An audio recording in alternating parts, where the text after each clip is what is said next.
As Samara indicated yesterday, I traveled to Clay County with my Milwaukee district director to visit Mr. Sarsour. And his family had met with me uh, last Friday and expressed concerns about his well-being. And so we went to do a wellness check. We advised the Clay County Jail that we were coming. So we did not, this was not a surprise visit. And when we arrived, we were greeted by Mr. Thompson, an ICE agent from the Indiana sub office, Sheriff Bryson Swearigan, and the jail commander, Captain Brandon Crowley.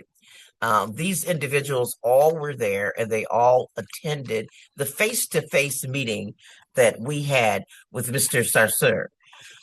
Without any prompting, and before we were able to visit him in the visiting room, they volunteered that he was a cooperative and a very pleasant person. Without prompting, they said he was I think the direct quote was, "He's a good guy."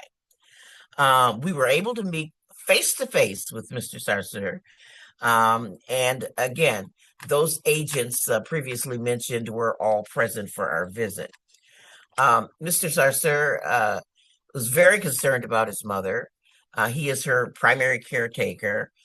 He was in good spirits, except for the discussion about his mother, where he appeared to be very, very concerned.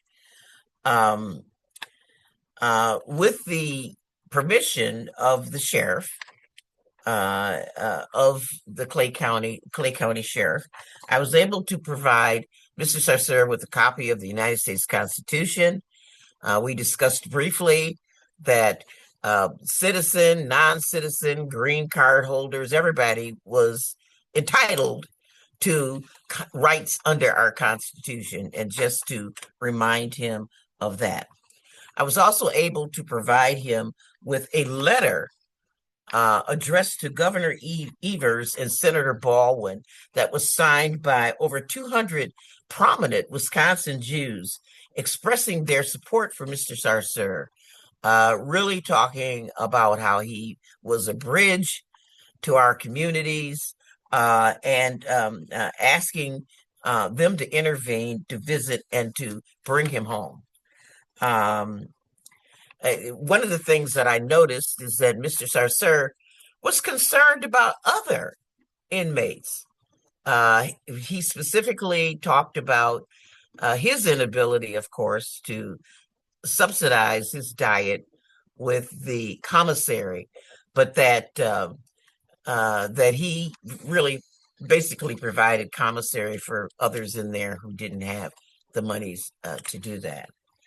I We went in. We also provided Mr.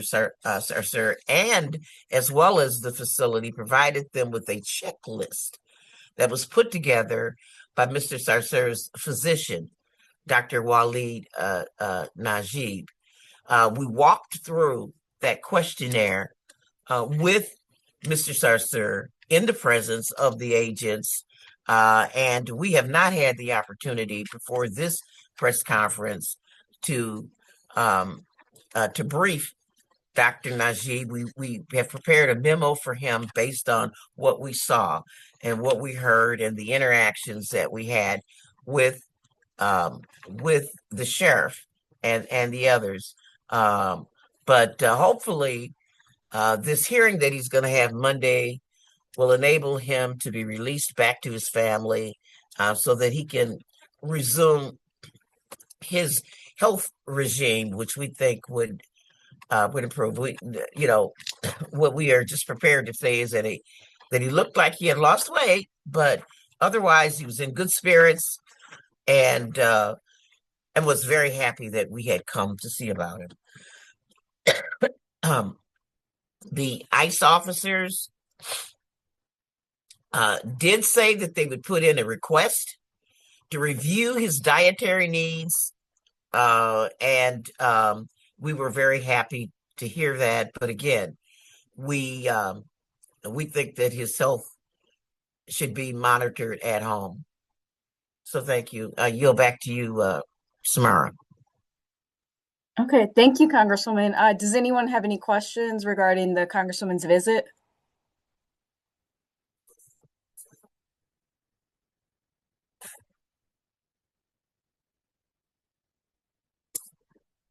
Wow, the press is just great. No questions. Okay. If I there's was no, wondering, could you speak to the just the conditions that you saw within the facility? You said that Mr. Sarsour was concerned about other inmates. Did they have any other like conditions that were immediately concerning that you noticed while you were there? We did not take a visit throughout the facility.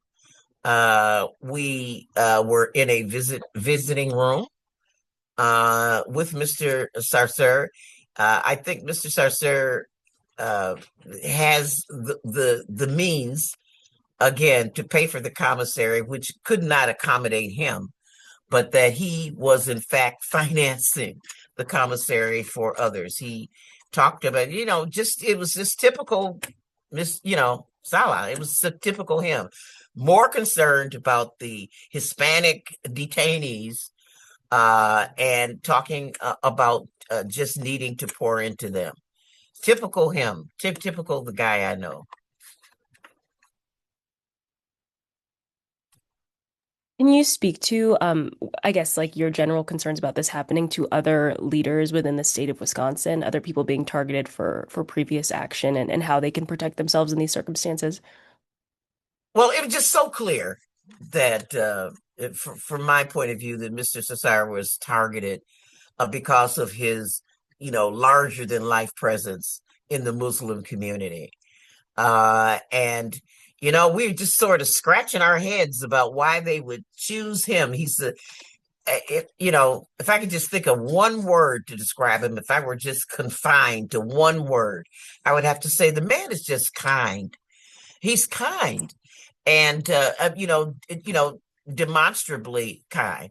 He apparently is able to get some exercise inside the facility. He says that he walks a lot and visits with the other residents. And so he has, he spread his community comedy to the residents there.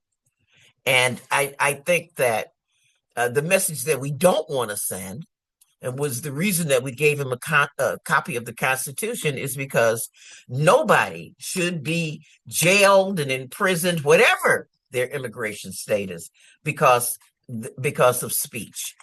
There is much to criticize about what is happening in Israel right now. There's much to criticize about the president of that country, Mr. Netanyahu. I too have criticisms, and that should not be the cause for immigration to intervene. And he was a target, I believe, because he is a leader in our community. So I Thank don't want people to stop talking and exercising their free speech.